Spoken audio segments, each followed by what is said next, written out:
শান্ত নীল পানির মাঝে ছোট ছোট স্বপ্নের দ্বীপ, সাদা বালুর সমুদ্র তট আর পানির উপর ভাসমান রিসোর্ট। এমন একটি দেশ আছে পৃথিবীতে যেখানে প্রকৃতির জাদু আর মানুষের আত্মীয়তা একসাথে মিশে গেছে। হ্যাঁ, আমরা বলছি বিশ্বের সবচেয়ে রোমান্টিক গন্তব্য মালদ্বীপ নিয়ে। মরুময় বিডির এই পর্বে আমরা জানব মালদ্বীপের অজানা তথ্য, ইতিহাস, জীবনধারা আর কিছু অবিশ্বাস্য তথ্য যা হয়তো আগে শুনেননি। তাই ভিডিওর শেষ পর্যন্ত সাথে থাকুন। মালদ্বীপ ভারত মহাসাগরের এক স্বর্গরাজ্য।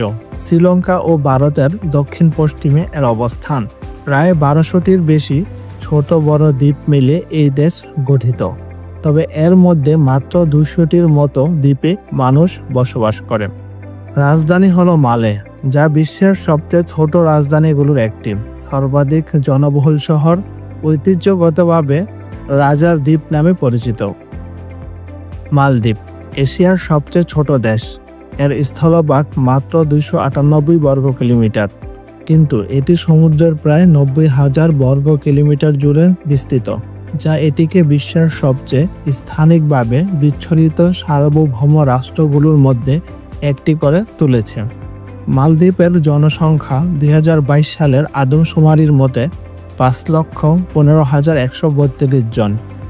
এটি এশিয়ার দ্বিতীয় সর্বনিম্ন জনবহুল দেশ এবং আয়তনের দিক থেকে নবম ক্ষুদ্রতম দেশ, তবে সবচেয়ে ঘনবসতিপূর্ণ দেশগুলোর মধ্যে একটি। মালদ্বীপের ইতিহাস বহু পুরনো। 1000 বছর আগে থেকেই এখানে মৎস্যজীবী আর ব্যবসায়ীদের বসতি ছিল।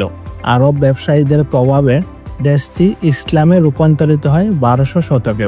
আজও মালদ্বীপ একটি 100% মুসলিম দেশ, আর তাই এখানে ইসলামী সংস্কৃতি ও ঐতিহ্যের বিশেষ প্রভাব রয়েছে। তবে পর্যটকের জন্য দেশটি বেশ খোলামেলা। রিসোর্ট এলাকাগুলোতে পাওয়া যায় আধুনিক সুবিধা, আর স্থানীয় দ্বীপগুলোতে টের পাওয়া যায় ঐতিহ্য। মালদ্বীপকে বলা হয় সিনকিং প্যারাডাইস, কারণ এটি বিশ্বের সবচেয়ে নিচু দেশগুলোর একটি। সমুদ্রপৃষ্ঠ থেকে গড় উচ্চতা মাত্র 1.5 মিটার। এ কারণে জলবায়ু পরিবর্তন ও সমুদ্রপৃষ্ঠের উচ্চতা বৃদ্ধি মালদ্বীপের জন্য বিশাল হুমকি। জলবায়ু পরিবর্তনের কারণে মালদ্বীপের কিছু অংশ আগামী কয়েক দশকের মধ্যে বসবাসের অযোগ্য হয়ে পড়তে পারে এবং 2050 সালের মধ্যে এর প্রায় 80% অংশ ডুবে যেতে পারে। বিশ্বব্যাংকের অনুমান অনুযায়ী 2100 সাল নাগাদ সমুদ্রপৃষ্ঠের উচ্চতা বাড়লে পুরো দেশই ডুবে যেতে পারে। তবে আশার বাণী হলো, বর্তমানে মালদ্বীপের সরকার জলবায়ু পরিবর্তনের এই ঝুঁকি মোকাবেলায় বিভিন্ন পদক্ষেপ নিচ্ছে, তবে এটি একটি জটিল এবং দীর্ঘমেয়াদী চ্যালেঞ্জ। একটি ঋতুর দেশ মালদ্বীপ। মালদ্বীপের জাতীয় ফুল গোলাপি পলিয়ান্থা গোলাপ, যাকে বলা হয় ফিয়াথুসি ফিনিফেনমা। প্রকৃতির সৌন্দর্যে ভরপুর দেশটি। সাদা বালুর সৈকত, পানির নিচে প্রবাল প্রাচীর, রঙিন সামুদ্রিক মাছ ও কচ্ছপ, আর মনোমুগ্ধকর সূর্যাস্ত। এখানকার ব্লু লাগুন আর অ্যাডভেঞ্চার ড্রাইভিং স্পটগুলো বিশ্বজুড়ে ভ্রমণ পিপাসুদের আকর্ষণ করে। মালদ্বীপের প্রধান আয়ের উৎস হল ট্যুরিজম। প্রতি বছর লাখ লাখ পর্যটক ভিড় করে শুধু এই সৌন্দর্য উপভোগ করতে। এখানে রয়েছে ওভার ওয়াটার ভিলা, যেখানে আপনি ঘুম থেকে উঠেই সরাসরি সমুদ্রে ঝাঁপ দিতে পারবেন। মালদ্বীপ শুধু শান্ত সমুদ্র আর লাক্সারি রিসোর্টের জন্য নয়, বরং রোমাঞ্চকর অ্যাডভেঞ্চার স্পোর্টসের জন্য বিশ্বজোড়া খ্যাতি পেয়েছে। এখানে প্রতিটি দ্বীপ যেন ভ্রমণকারীদের জন্য নতুন এক খেলার মাঠ। স্কুবা ড্রাইভিং হলো মালদ্বীপ ভ্রমণের সবচেয়ে জনপ্রিয় খেলা। স্বচ্ছ নীল পানির নিচে ডুব দিয়ে দেখা যায় হাজারো রঙিন মাছ, প্রবাল আর সামুদ্রিক কচ্ছপ। যারা গভীর সমুদ্রে নামতে চান না, তাদের জন্য স্নরকেলিং। শুধু মাস্ক আর ফিন পরে বেসে থেকেই উপভোগ করা যায় সাগরের অপূর্ব জগৎ। মালদ্বীপ সার্ফারদের জন্য স্বর্গ। এপ্রিল থেকে অক্টোবর পর্যন্ত ঢেউয়ের উচ্চতা সার্ফিং এর জন্য আদর্শ হয়ে ওঠে, তাই বিশ্বজুড়ে সার্ফাররা এখানে ভিড় জমায়। অ্যাড্রেনালিন পছন্দ যারা, তাদের জন্য আছে জেট স্কি, ওয়াটার স্কিং আর ওয়েক বোর্ডিং। নীল পানির উপর দ্রুত গতির এই খেলাগুলো ভ্রমণকে করে আরও রোমাঞ্চকর। শান্তিপ্রেমী ভ্রমণকারীরা চাইলে নিতে পারেন কায়াকিং বা সেলিং এর অভিজ্ঞতা। দ্বীপের চারপাশ ঘুরতে ঘুরতে সমুদ্র আর আকাশের অপূর্ব দৃশ্য উপভোগ করা যায়। দিন শেষে আছে ভিন্ন ধরনের অভিজ্ঞতা, নাইট ফিশিং বা ডলফিন ক্রুজ। সন্ধ্যার আকাশে সূর্যাস্ত দেখার সাথে সাথে সমুদ্রে ডলফিন লাফানোর দৃশ্য এক কথায় বলার নয়। অ্যাডভেঞ্চার আর বিশ্রামের অনন্য মিশ্রণ মালদ্বীপকে করেছে বিশ্বের সেরা ভ্রমণ গন্তব্যগুলোর একটি। তাই শুধু প্রাকৃতিক সৌন্দর্য নয়, রোমাঞ্চকর জলক্রীড়ার স্বাদ নিতে চাইলে মালদ্বীপই হতে পারে আপনার পরবর্তী গন্তব্য। মালদ্বীপে বাংলাদেশিদের উপস্থিতি বেশ উল্লেখযোগ্য। মালদ্বীপে প্রায় 1 লাখের বেশি বাংলাদেশি কর্মী কাজ করছেন, মোট জনসংখ্যার প্রায় 25% মতো।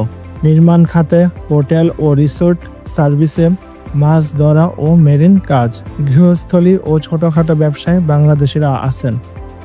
বাংলাদেশের পর্যটকরাও মালদ্বীপ ঘুরতে যাচ্ছেন, বিশেষ করে হানিমুন ও ছুটির জন্য। মালদ্বীপে বাংলাদেশি খাবার ও রেস্টুরেন্টও পাওয়া যায়, বিশেষ করে রাজধানী মালে শহরে।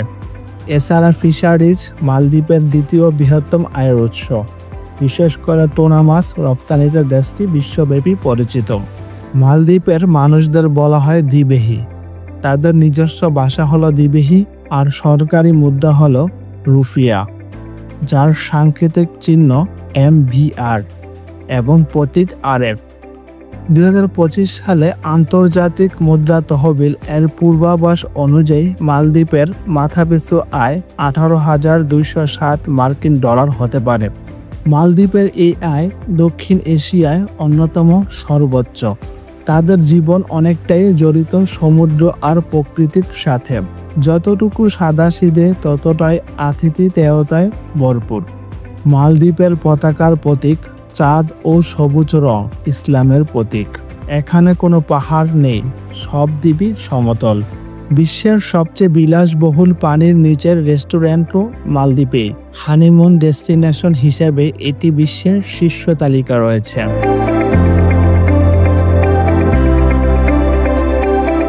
মালদ্বীপের প্রধান খাদ্য মাছ, বিশেষ করে টুনা সবচেয়ে জনপ্রিয়। নারকেলও জনপ্রিয়। তরকারি, ভাত, মাছ সব জায়গায় নারকেল ব্যবহৃত হয়। আরও অন্যান্য খাবার হলো মশলা ও কারি, রুটি ও স্ন্যাক্স, ডেজার্ট ও মিষ্টি।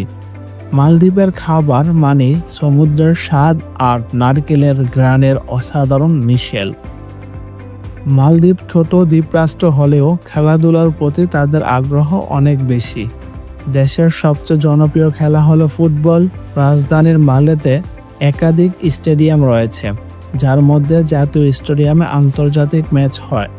মালদ্বীপ জাতীয় ফুটবল দল সাব চ্যাম্পিয়নশিপ 2008 ও 2018 সালে জিতেছে। সমুদ্র তীরবর্তী খেলাগুলোর মধ্যে ভলিবল অনেক জনপ্রিয়, বিশেষ করে বিচ ভলিবল পর্যটকদের মাঝেও জনপ্রিয় একটি খেলা। প্রকৃতির এমন অপার সৌন্দর্য আর সংস্কৃতির মিশেল পৃথিবীতে আর কোথাও পাওয়া যাবে না। তবে জলবায়ু পরিবর্তনের কারণে ভবিষ্যতে হয়তো এই দেশটিকে মানচিত্র থেকে হারিয়ে যেতে হতে পারে। তাই যারা জীবনে একবার স্বপ্নের দ্বীপ দেখতে চান, তাদের জন্য মালদ্বীপ অবশ্যই একটি বাকেট লিস্ট ডেস্টিনেশন।